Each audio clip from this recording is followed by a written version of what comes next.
Hey guys, welcome back to the Friday 420 channel and the Friday podcast. Today, it's a bit of a different setting and I've got someone really special with me. He's none other than David from Roxton Air across the pond. He is based in Quebec, Canada. And David, thank you for being with me today. Thank you for having me, man. Such an honor. Hopefully next time I can be sitting next to you in the UK, but until then, like you said, across the pond. Hopefully very soon. But you know what? I think we're lucky that we can actually do stuff like this and we've got the technology when it works to do so. I agree. So I want to start from the beginning if possible, because I know you haven't been in the cannabis industry all your life or all your professional life. So do you want to tell us where you grew up, where you're from, and early life? Absolutely. So I'm from Quebec City. Started growing small scale when I was in high school, college, and saw the opportunity with Colorado legalizing first. Yep. We had a liberal government, so it was a question of time before we could start growing commercially here in Canada. So we started step by step, getting our nose into how to get the medical licenses to start growing. And it took quite a few years. So by the time we were licensed and ready to grow, it actually had become legal on the recreational side. So So was it basically, in the transitional period? So were you already obviously growing before it was legal yeah, per se?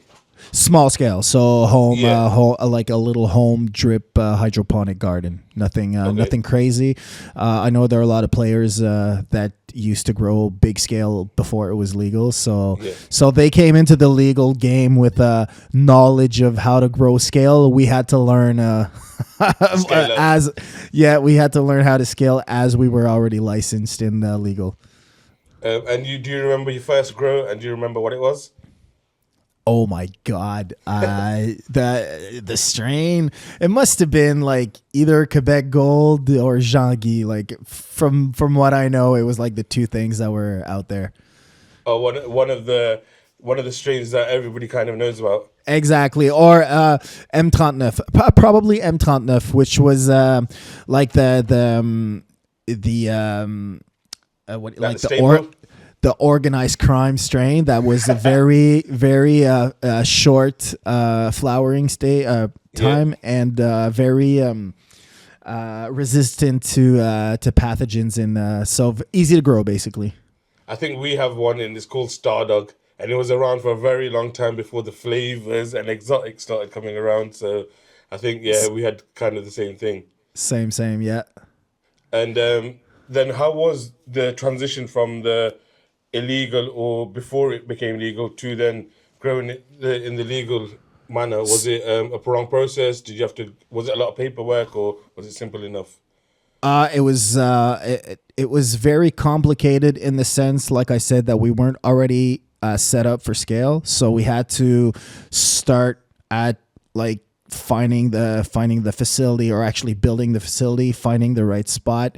So we did move from like one region to another before actually finding the right partners and finding the right location and building the or actually. So we're not. We don't own the building in which we cultivate right now. So our master grower is actually the owner of the building. So Okay. so yeah, it was a long. So just like not even paperwork related was a very long process with a lot of pivots and a lot of swing and misses, and then comes the paperwork. So paperwork wise, I would say it's a long process, but when so we were fortunate enough to have a great consultant. A shout out Yeah, to yeah. Max from Group SGF who helped us get the license. So he made it a lot easier. So all the interpreting the law part, Yeah. he had that covered. So basically, he really helped us just sort of simplify the process, but it's still a long process, and you have a Yeah, few back and absolutely. forths with the government. But at the end of the day, it's just putting one foot in front of the other. One thing that I wanted to talk about, which I think a lot of people in this country, in the UK, will find it difficult, is about the capital. How did you raise the capital? Was it a lot of money needed? And then, like we were saying, a lot of people who are big illegal growers then go into the legal market, but they can't use the money from the illegal to take it to. So, was that a big hurdle for yourself, or? It was a major headache. It was part of that long process. So basically, the way we went about is we had a building where we were supposed to set up at first, which we owned and which has no more like equity on it. So the building's ours, and we put it up for financing. Like I don't know how you say it. Like it was the guarantee. Remortgage kind of thing? Okay, Yeah, yeah, yeah. exactly. So we remortgaged, but not through the regular mortgage channels. We went through private loans, and so we were just after the cannabis stock burst. Like Okay, yeah. there was a huge bubble, and we were just after that burst, so nobody would lend us. Like we had like the building was built in 2012, so it's like Oh, so it's relatively quite recent, new. Yeah. and yeah, even though it was quite a new building, as soon as you mentioned cannabis, like people just didn't want to lend Yeah. money, and the one that finally did lent us a very small portion of what the building was worth at a interest rate I don't even want to mention. It was so it was so crazy. They knew they had the upper hand on you. They had both upper hands on us. Like it made no sense, but we had to start somewhere, so we went all in with that, and we still had capital to raise, so we found what became a partner, which is sort of the game saver in this case. If we're still up and running after all these years, he's a big part of it. Yeah. And just so you know, we paid off that loan, so so it's behind us. Yeah, exactly, because that was a stressful part. Yeah. So yeah, it was tough, but it was all about finding the right partners at that point. And at that point, what sort of time were we talking? Was it pre-COVID, post-COVID? So we legalized in 2018, if I recall. So the first like, hey, let's look into this was probably like 2016. Okay. And we got our license in 2021. So Okay. there was like easily 5 years in between the first idea of, hey, let's look into this, and actually being allowed to grow. Okay. So Let's step away from the business for 1 minute. So before Roxton Air, I believe you were a graphics designer, right? exactly, I was in marketing. Yeah. So how did that step happen? What made you think, yeah, let's get into cannabis and this is the way forward for me? So it was pretty naive. I thought this could be like a side hustle or something. So yeah, I was I had my I was a freelancer. By the time we were like going all in the cannabis, I had a small agency. So by then I had a few employees. But yeah, I thought, like, for some reason I thought this was gonna be like while the cannabis is growing, I can tend to my other job and my other business. Carry on. And Yeah. yeah, we just had like no idea of how much paperwork and how much work it was going to be to run this facility. So yeah, at some point I had to choose. Like I couldn't no longer run both. I could have like maybe put a general manager in place, but the agency was too small. It didn't make sense. So And at they the end wouldn't of the do the day, job like you. was that? They would never do the job like you. Exactly. Yeah. And to this day, the one thing I have a hard time letting go is the like graphic design marketing. I haven't found the for everything else I'm very well surrounded. For the marketing part, I'm holding on to it like my life depended on it. I'm like, yeah, it's a hard one. How far down the line did you realize that you can't do both? Was it pretty quickly you realized this is going to take over, or did it take a long time for you to realize that this is what I'm going to have to put my all into? It was more a question of the further we were in it and the closer we were to actually being up and running, the more, because it's not a an overnight thing where you wake up and you have so many responsibilities, and it sort of It grows on builds. you. Yeah, Yeah. it builds. So the more we were getting ready to set up, the more things were getting clearer, and once we started, once we were actually growing, because there was a setup part which was quite long too. There was a lot of dead angles. Can you say that? Like Yeah. there were Yeah. a lot of things that you didn't know until you were Yeah, yeah, yeah. Until you had to do them. exactly. Yeah, And yeah. and then we started flirting with exporting, Okay, and yeah, that's yeah. another layer of more paperwork. Everything is stricter because now Yeah. it's not only about the Canadian law, it's where you're International exporting. rules. Yeah. Exactly. So you need to be compliant with their rules. So it was just building up and building up. And at some point, it was like, hey, I like in the because we have a few shareholders, and it's not like a huge team, but at the end of the day, I was the one that sort of convinced everybody to, hey, let's do this. So I had to like pull up my sleeve and say, okay, I'll take care of it. Now it's a question of somebody needs to run this ship, you know? And was it difficult to get people on board because it is cannabis? Because, like I say, in this country, we've been medically legal since 2018, but like you said, getting bank loans and stuff like that into the cannabis Yep. industry is very difficult. They won't really give them, and even like we're not allowed to have dispensaries here, but we're allowed to have medication lounges so people can go there and medicate themselves. But Okay. even to get a property or get a building to do that is very difficult. As soon as you tell them that people are going to be consuming cannabis, not just smoking, because in UK, well, in England, you can't actually put it in a joint and smoke it. It has to be in a vaporizing device. Yep. Yep.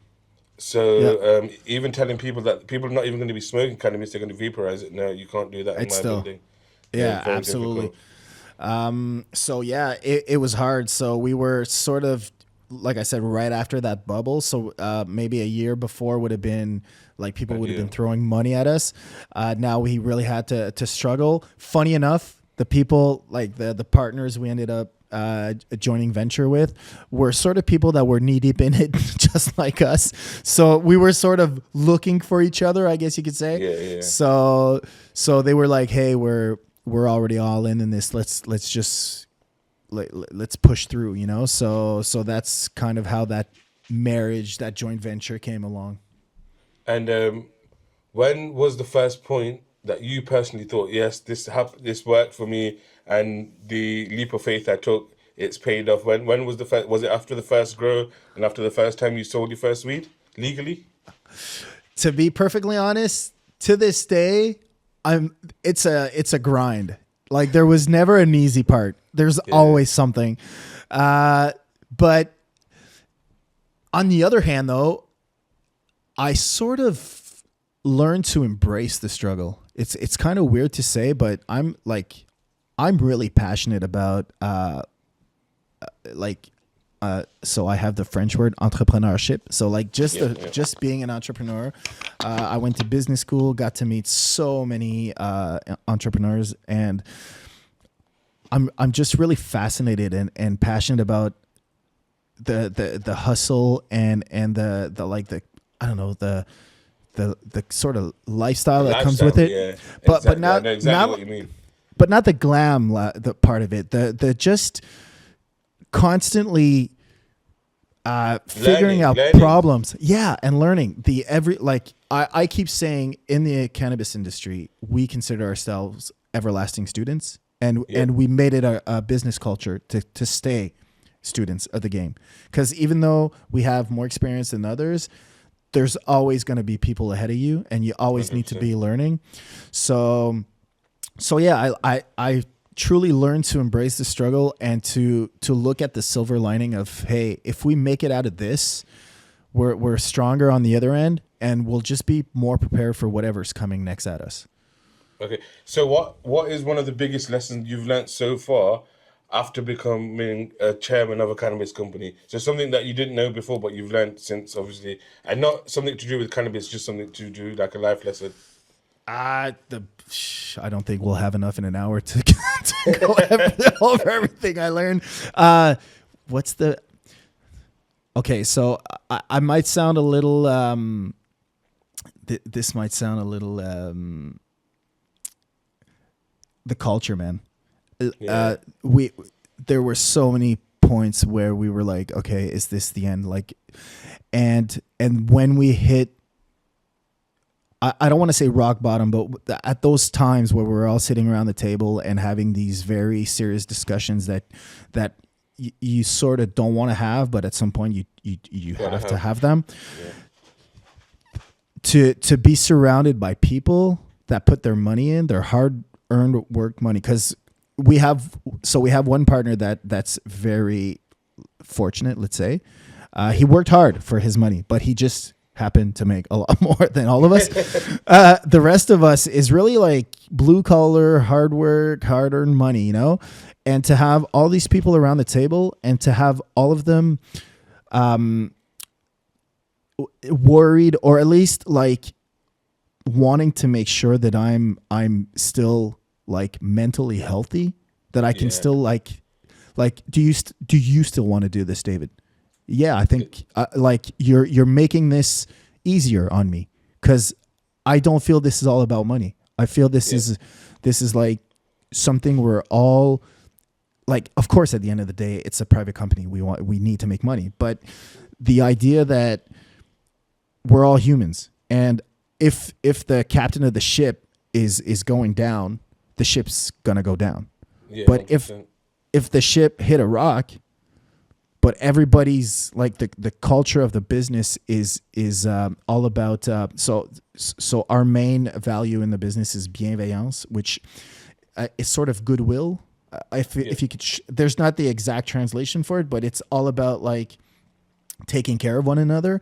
So to that part of the culture to be so authentic, and to have the people that are in it basically for their money, putting money aside and saying, hey, like, we still want to do this. We'll still put money in if we need to, but can you still take it? Like, are you gonna break down on us? Are you gonna bring yourself to being sick at trying to make this work?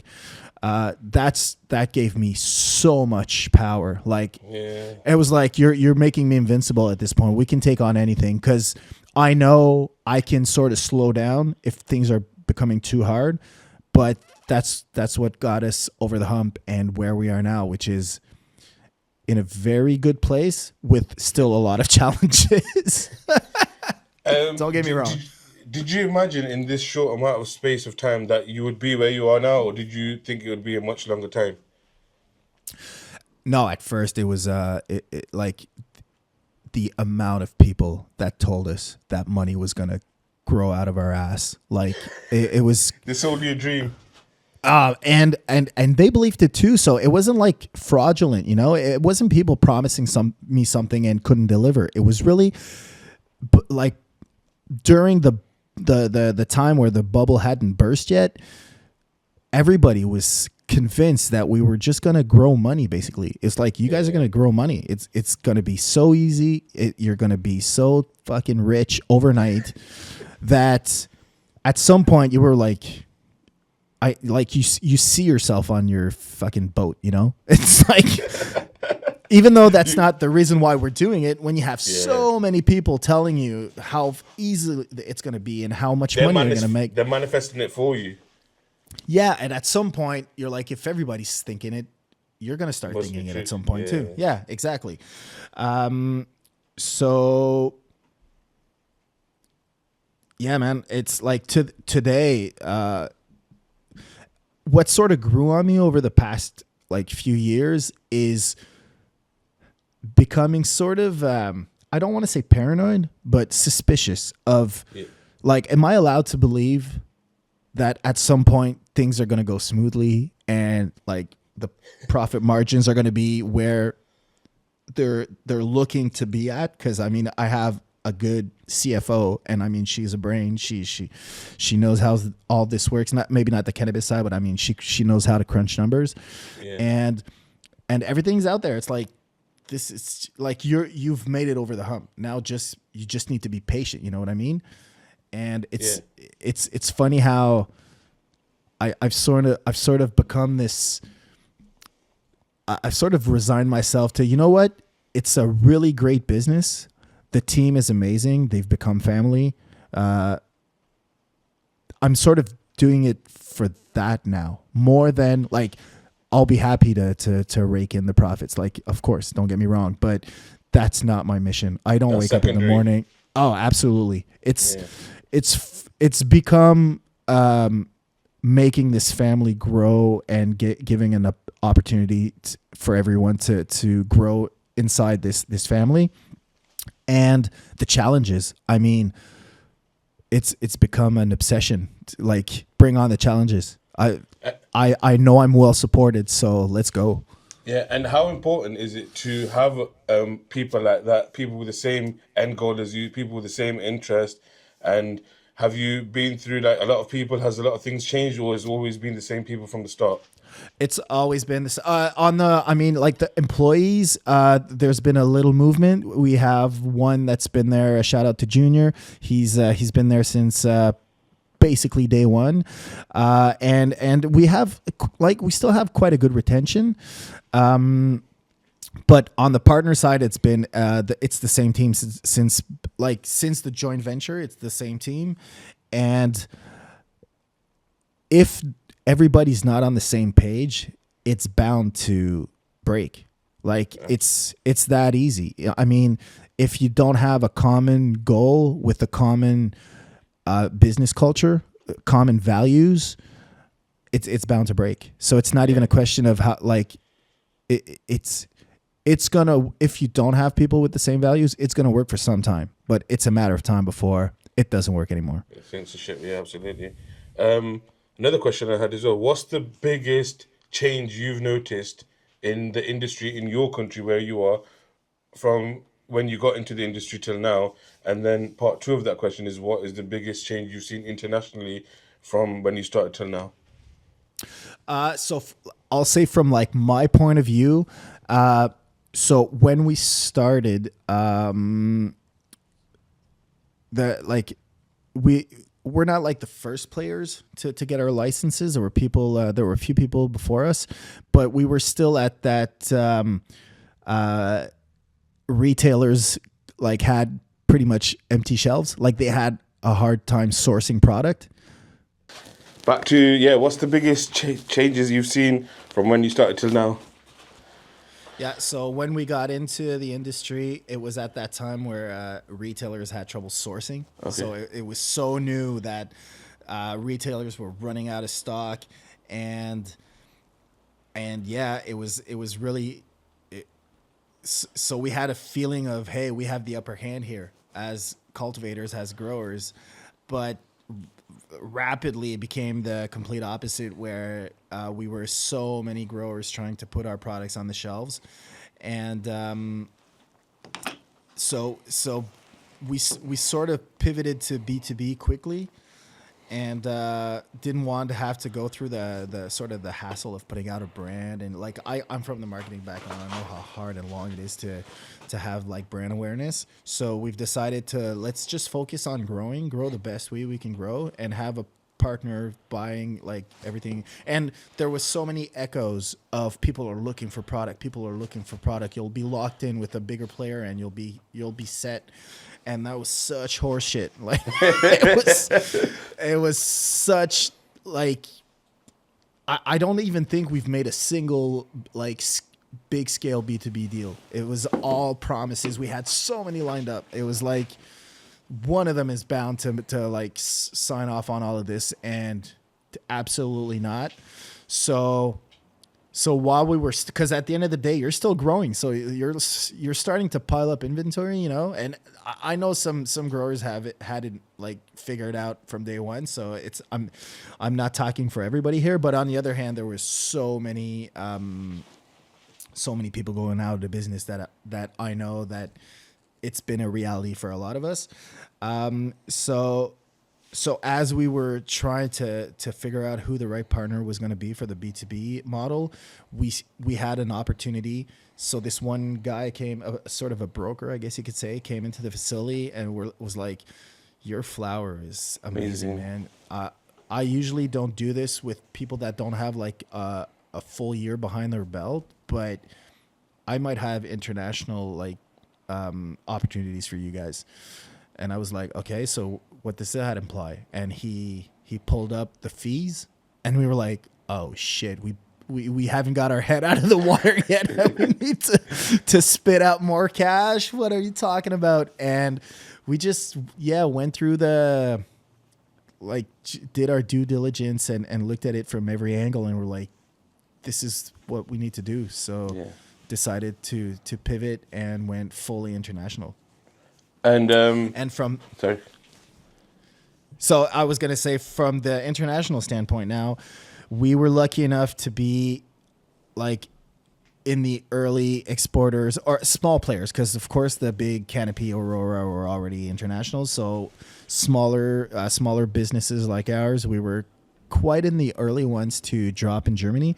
So we surfed on the golden years of can't get enough product, prices through the roof. So lucky enough, we got to surf that wave, and we saw how sort of the same thing that happened to Canada started happening in Germany, where there was so many offers and people cutting prices. And so luckily enough, by the time that came around, we were already diversifying through the UK through new channels, because we were already in the UK, but the first channel didn't go so well. So we had to step back and come back.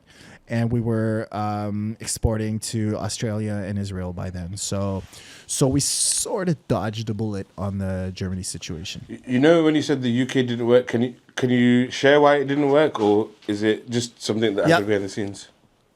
Yeah, so basically we were going through Portugal. Yep. We were also going through Portugal for Germany, but the thing is, we dropped two products in the UK through Portugal, and the issue was that Germany could register the product before it got to Portugal, or maybe as it dropped in Portugal. Yeah. So by the time the product was going through the motions of being registered, it was also going through the motion of being processed. Yeah. So by the time it was finished being processed, it was registered, so they could send it directly to Germany. That being said, some processing times took forever. So for people out there in the UK that wrote to us back in the day telling us our product was dry as shit, please know that some of our product landed in Germany dry as shit as well. So don't take it personally. And but the issue was, for the way the UK works, the product needed to be processed before applying for registration. So we added many weeks of the product sitting in a warehouse before it actually got to you guys. So and I mean, to be honest, a lot of people from the UK wrote to us telling us our product was shit, and with like they had all the reasons in the world to do so. I was happily surprised to see that most of them, like the vast majority, understood. Like, we took the time to explain that, hey, when it comes out of our facility, it's fire. It's fresh. It's fire. And it's really unfortunate that by the time it arrives, that it's such a dry and dead product.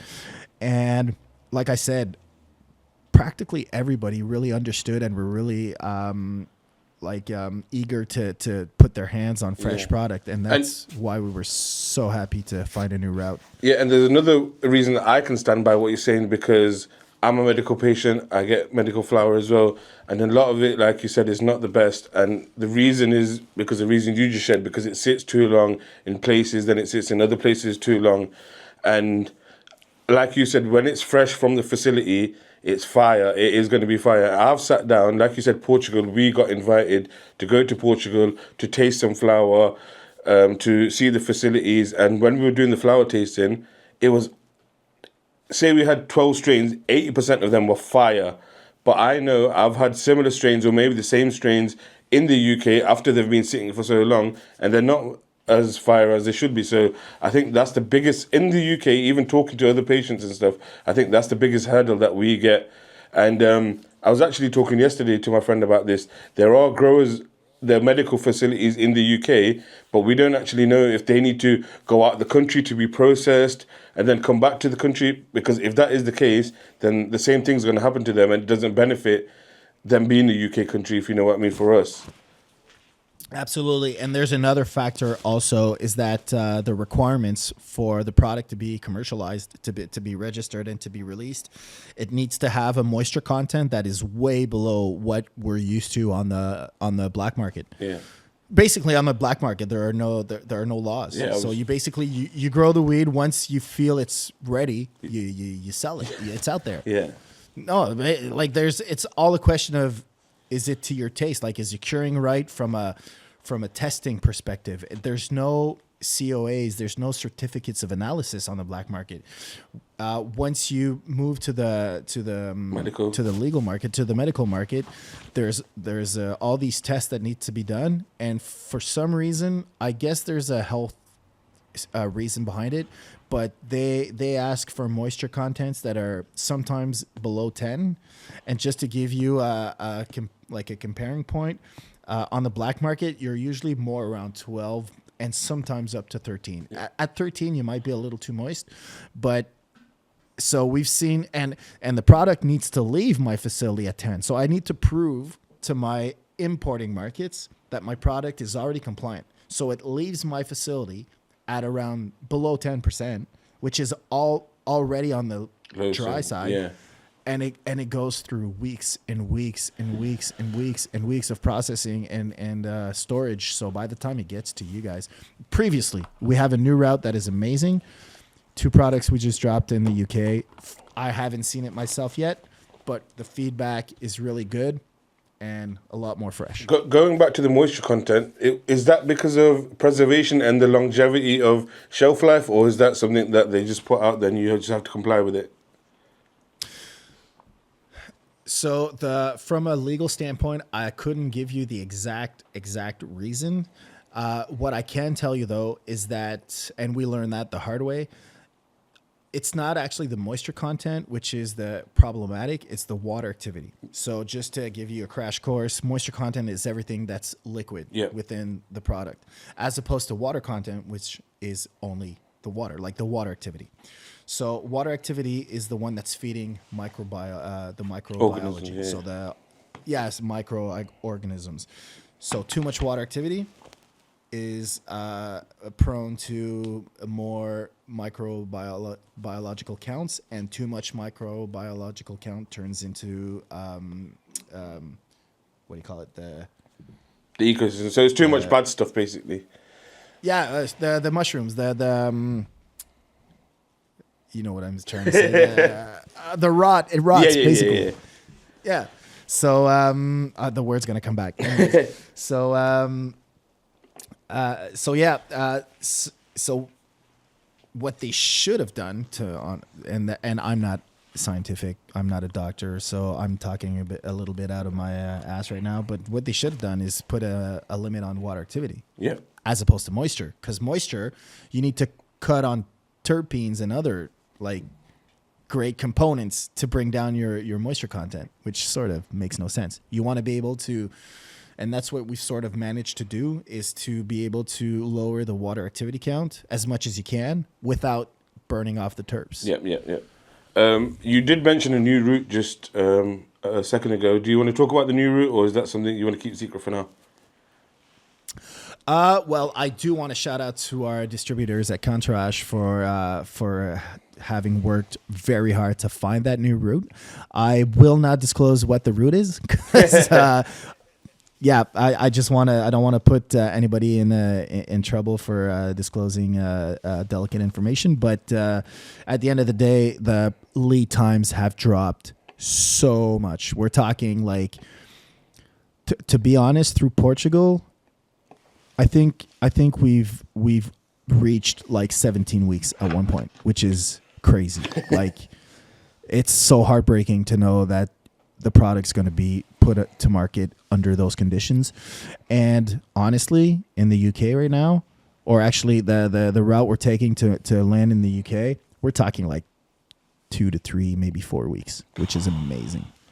And I think, and being like that and having that flower here in the UK, I think you guys will get ahead of the game, because like you said, it's fire when it leaves there, and the fresher the flower, the more influencers and the more users see it and share it, I think it will get better and better and better. And hopefully others can follow suit and follow a similar route and have it as fresh as you guys do.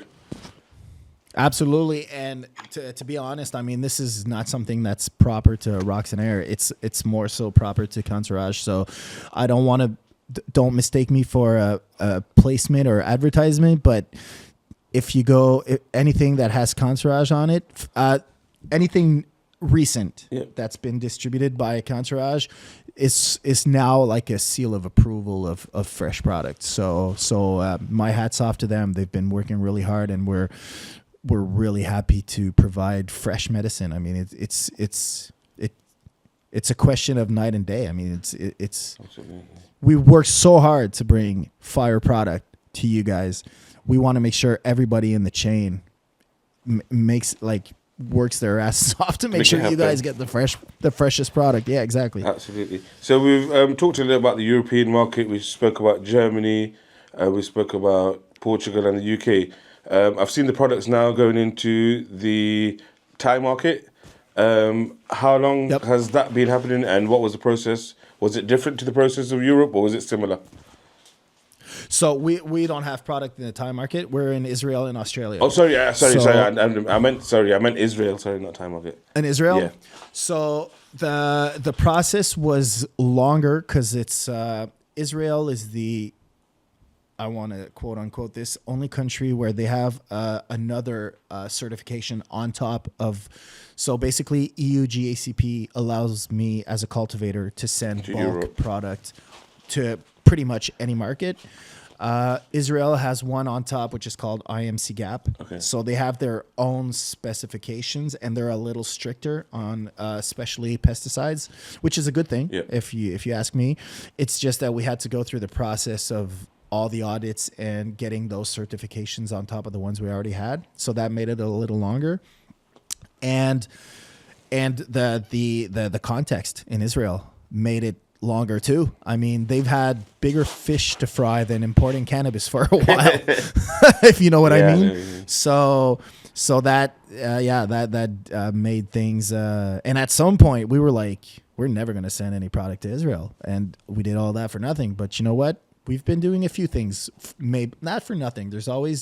You always learn something in the process. Yeah, exactly. But we were really happy to make it there, and it turns out that the flower the feedback is quite amazing. Yeah. Like at some point we had to tell all the partners, the distributor and the processor, we had to tell them to calm down. Because I was like, this is starting to feel awkward. The point at which we're getting all these compliments on the quality of the flower, I was like, it's starting to sound like bullshit. You need to take a little cream off the top there. But no, but honestly, I mean, they're hungry. They're hungry for more, and we're happy to send more. And it's so far I can say it's a really good partnership. You know, you are working with different markets around the world, yeah? Do you ever find that specific countries have different favorite terpene profiles or specific buds that they like, or is it everything? Everyone just loves everything at the moment. So there are profiles and like trends, but they are quickly, I would say, overshadowed by the quality of the flower. Yeah. So and at the end of the day, it makes sense. If I compare with like microbrewery beers, I mean, I can have a preference for, I don't know, like red ales. But if I stumble upon a microbrewery that does an amazing product all around, I might prefer their wheat or stout, even though it's like over maybe the red ale from another brewery. So it's the same principle. Like they came down, they already had our catalog, I guess you could say. They came down to visit us in person, which is something the Israeli do. That, like, we've had our German partners come and audit us, but the Israeli came to before we were actually partners. They were like, before we sign anything, we want to see it with our own eyes. Yeah. So we were like, fine, like come and take a look. And it was funny because they already had like pre-shopped, I guess you could say. They were like, we're gonna take this, but this is not in our palette. This is not in our palette. And by the time they had all the bins opened up in front of them and they were examining the product, they were looking at each other, and I was like, and it's always scary when they're speaking a foreign language and you don't know what they're saying. And they, yeah, and they made it like they were they had their poker faces on, like voluntarily, no emotions, so nothing. that.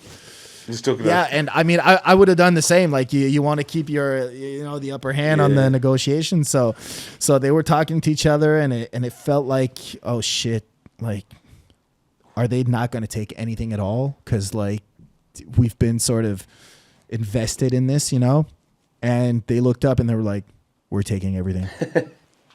You know what? Actually, we were like, okay. That brings me nicely onto my next question. Then, what is success for you? That's a good question. Because that to me would be success. If somebody came into my facility from another country and they took everything and they weren't looking to take everything, to me that's success. Yeah. Absolutely, and I need to shout out to my team because at the end of the day, I'm a office guy. Like I don't spend much time taking care of the flowers, so that's a big hats off to the team, and I believe for the team, it's that's the big payday, and I'm not gonna elaborate too much because they're all gonna want to raise.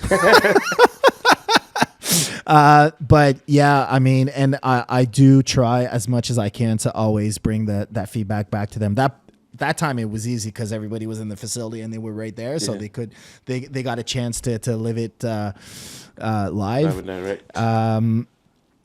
For me personally, and that's where I'll go back to that sort of esoteric answer there. I think it's about balance. To me, success is if I can make the most out of this business and to bring it where I believe it can go without compromising like my family, my health, the rest of my life. Like that would be, to me, that would be the definition of success. If I can feel like I'm going all in because I'm bringing it as far as I can bring it, but doing it in a sane way, that to me would be, that's my definition of success. And where do you see Roxton Air going in the next 5 years? What are the plans? So there's a part of that I can't disclose. So our vision when somebody normally says that means they've got a big plan. No, to be honest, I don't want to create too much hype and to disappoint people. That's more it, I suppose. But so we sort of worked on our mission statement recently and our vision and our core values and everything. And our vision is basically to have the Roxton Air brand, which is, remember when I was saying at the beginning of this project of this company, we had no intention of putting out a brand. It was growing the best way we can grow and just supplying it to the bigger brands out there that are doing all the legwork on bringing the brand on bringing awareness to the brand. And with the international opportunity came the opportunity to put out our brand, and we're like, okay, so why not? And one of the leverages we have is that vertical aeroponics, which is quite different from what people are used to. So it's sort of like having your reputation precede you, like you show pictures. So cannabis is still at the end of the day very new in the common knowledge, and so when somebody stops you or you meet somebody new and they're like, what do you do for a living? And you're like, I grow cannabis. They're like, holy shit, let's talk. And you show pictures of vertical aeroponics, they're like mind blown. So there's like, I'm going to be late. If I meet somebody and I tell them I grow cannabis and I show them pictures of vertical aeroponics, wherever I need to be next, I'll be late because I need to. I have so many questions coming. So all that to say, we have such a leverage with that way of growing that, it just made more sense to put out our brand, and our vision turned into having the Roxton Air brand shine on all medical markets around the world. So basically, we want to provide the best cannabis on all medical markets worldwide. Okay, and talking about branding, I first got introduced to Roxton Air at Mary Jane last year in Berlin, 2025. Yep. How important are events like that to cannabis industry and then to your company? It's one of the rare chances you get to meet the people. Yeah. Which is priceless. I mean, we're in an industry where there's like marketing is basically not allowed. So the fine line is you're allowed to sort of showcase your company, but you can't promote your product to the masses. So exactly. So we are like cock blocked on so many aspects of our business that when you finally get a chance to get direct feedback. I mean, we're getting feedback through social media and Reddit and stuff, but there's nothing like sitting down with people and having them tell you, "Hey, I've tried it," and one thing that was very interesting about Mary Jane last year is realizing how many people are not even aware of how medical weed works. I found that as well. Like Mary Jane brought a lot of home growers and a lot of passionate people about cannabis. But when we introduced ourselves as Canadian, well, first of all, they were like, "What the hell are you doing here, a Canadian grower?" And I'm like, "Our product is on your market." How so? Well, through medical. You get your prescription and you can get our flower. How does that work? And I'm like, holy shit, you guys don't even know how it works? And a lot of people, I think most of the people we talked to didn't even know how it worked. So that was very interesting to get some feedback on. Like there's so many untapped patients out there, consumers out there. Even though Germany is a huge market, there's a lot of untapped business out there, and of course, when somebody arrives at your booth and they're like Roxton Air, that's always flattering. That's definitely going to happen this year from us, and hopefully the viewers from here, because I've got a lot of friends coming this year. Even my little brother's coming. How you said the culture. So obviously medical has been a new thing, but the culture's been here for a long time, and people don't understand that there is a cannabis culture and it is a thing. So even me going to events and showing people this is the cannabis industry and this is the cannabis culture, it's amazing things, and I hope it just gets bigger and bigger every time. Absolutely. Cannabis consumers are so passionate. Like, there are no comparables. Absolutely. I mean, there are a few like wine snobs, and here in Quebec, beer is a big thing. So there are sort of beer snobs as well, but nothing compares to a cannabis snob. It's like people love their cannabis, man. It's impressive. And it's like, we're up for the challenge, basically. I want to get into a couple of talks. Okay, this is like a bit of fun now. It's not too serious. And it's about cannabis. So, cannabis, is it to get high, to get the effects, or is it more for the taps and the flavor? And also, sorry, before you answer, the reason I ask, you just said like there's a big beer scene and a wine scene.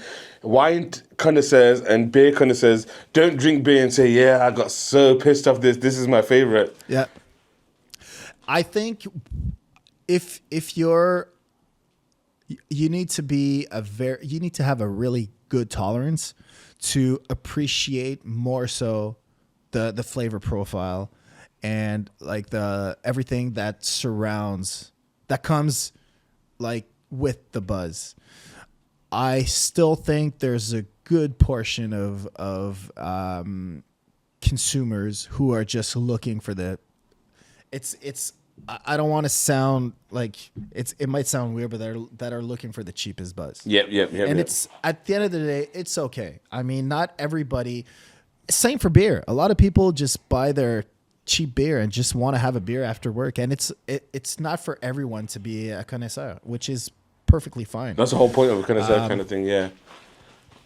And from my perspective, so I used to be a heavy smoker, and I've gotten like not major health issues, but I can't smoke anymore. Like, smoking for me it takes all the pleasure out of tasting it and the buzz. So I turned like to vape pens, but I sort of lost tolerance over the years. So it's harder for me. like I don't get to appreciate the taste as much, because if I wanted to reach that point, the buzz would be, especially on the concentrates and the high THC profile strains. So I sort of only navigate the balanced strains now to keep like to enjoy it, because there are so many strains that, and I mean, we only grow high THC profile strains, so it's quite ironic to grow stuff and you're like, I'm never going to be able to smoke that stuff. It's way too strong. You know what? Yeah, you've kind of taken away my second question that I had for you, but it's like 50-50. What do you think someone that grows should always smoke their product, or do you think other people are better to QC it than they could QC it themselves? Because somebody could be a great chef but not be the best food critic, if you know what I mean. Absolutely. I think it all depends. I think so we sort of have a, I guess you could say, focus group of people that are just not looking for free weed, you know, they're serious about it. And so we have, because the people in-house in our team that I think they're biased. So I mean, I do take their feedback, but it's important for me to have feedback from people where you're sort of blind tasting and you really want, like, I don't want you to just tell me we're doing a great job. That's when I'm out for critics, I want a critic. Yeah. Like, I want to know what's wrong with it. I want to know what we can do better. I need to know what we need to work on. So, and funny enough, like I said, I used to smoke a lot. I used to be a chronic, dial down a bit, but my master grower never consumed cannabis ever. He's tried it younger and he didn't like it, but he loves growing the plant. He's a farmer, so he's like in touch with everything agriculture wise. It has no interest in smoking it. But he's doing a wonderful job. Yeah. So at the end of the day, you can grow great weed even though you're not smoking it. The important thing is, if you're not going to be your own judge, and you can step away from that bias where you're looking at that grow and you're convinced it's amazing and you're just tasting it to convince yourself it's amazing. If you have that ability to really step away and say, okay, are we doing the best job we can do? You need to have people that can do that for you. Absolutely. And that aren't afraid to tell you that's shit. And you're like, okay. I've got the last couple of questions actually. So, my penultimate question to you is, what advice would you give to your 17-year-old self? Wow. That's always the reply I get to that question. Yeah. What advice would I give the 17-year-old me was so fucking spread out, man. Like, I had no clue. I guess I would tell him, follow your instinct, because I feel that's sort of what I did, and it worked out. I feel I'm living like a balanced life where I'm still like. So if you'd ask my girlfriend, she'd probably tell me she'd tell you I'm like insane at times, because like I have these challenges that I want to complete.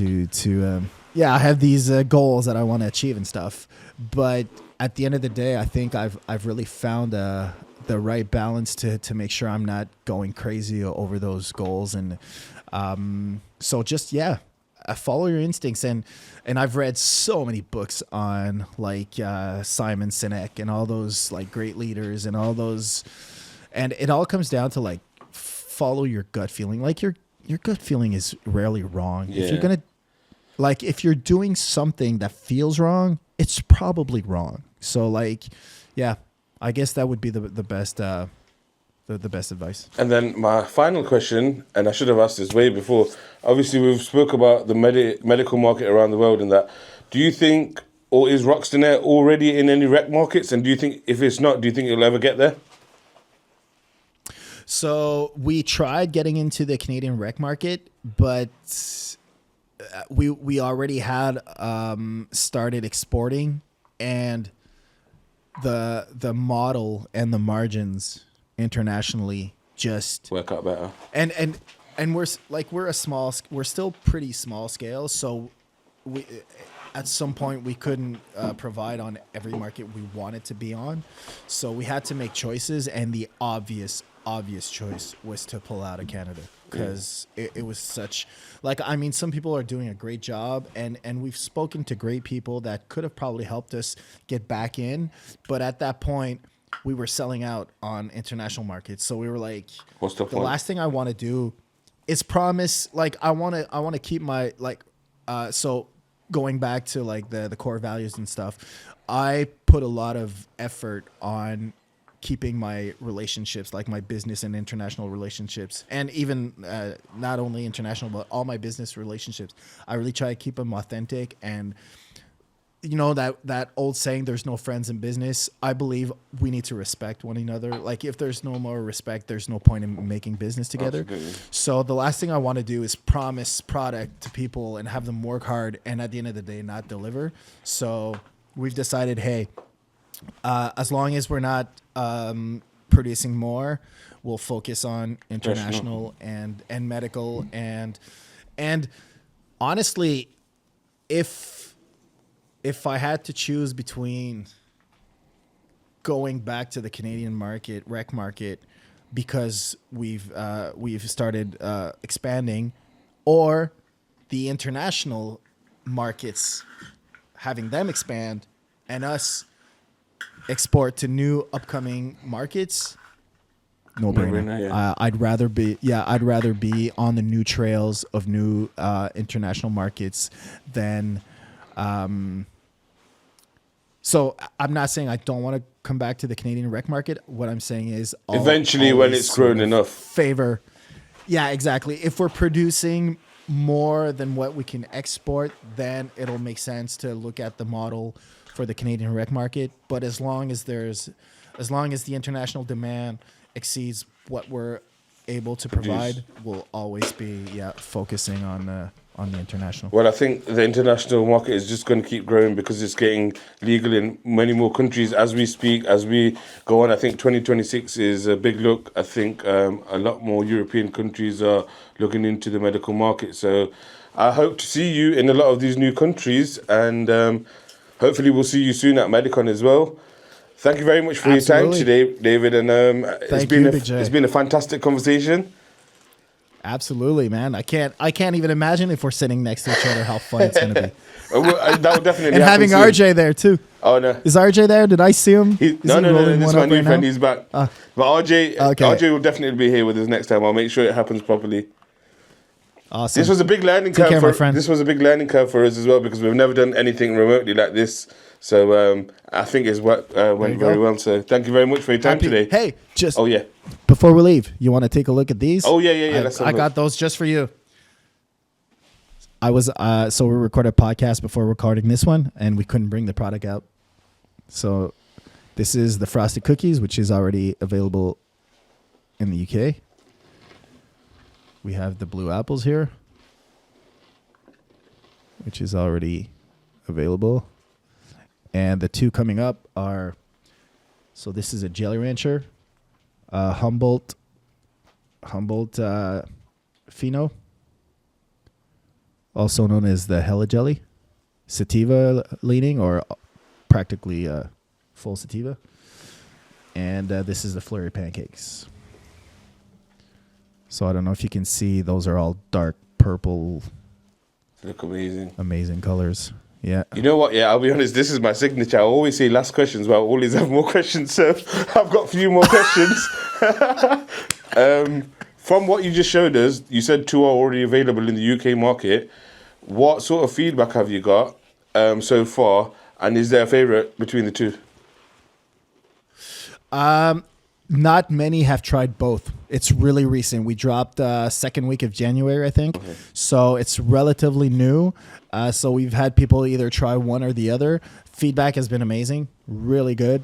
I think some people have. I think I saw one review comparing it to the old product we had dropped, which was very heartwarming to see that people notice that we can do fresh product, that we can do fire product. So that was really, I was really glad to see that. The response has been really great. Well, I can't wait to try it myself, and I'll make sure it happens in the next couple of weeks, and I'll definitely give you a review on YouTube, and I'll ring you personally and let you know how I feel about it. And for the listeners out there, I mean, do not hesitate to write to us and tell us what's wrong with it, because that's how I said it before, but that's how we improve. So, and it brings great conversations. I mean, I'm up for it to talk. I mean, there's always going to be haters, so you need to put them aside. But most of the people, not to say practically everybody, is really up for the conversation. So So I told everybody at Mary Jane, please, if you try it, please write us if you enjoy it, and even more so if you don't. We want to know. Sometimes it's just a question of taste, and that's perfectly fine. But if there's, I don't know, if the curing's not on point, if there's something not on point, we need to know. Yeah, definitely. Well, I'm going to say it again. Thank you very much for your time today. Hopefully we meet each other soon again. And absolutely, as I said, I'll be tasting the product soon and letting you know what I think of it.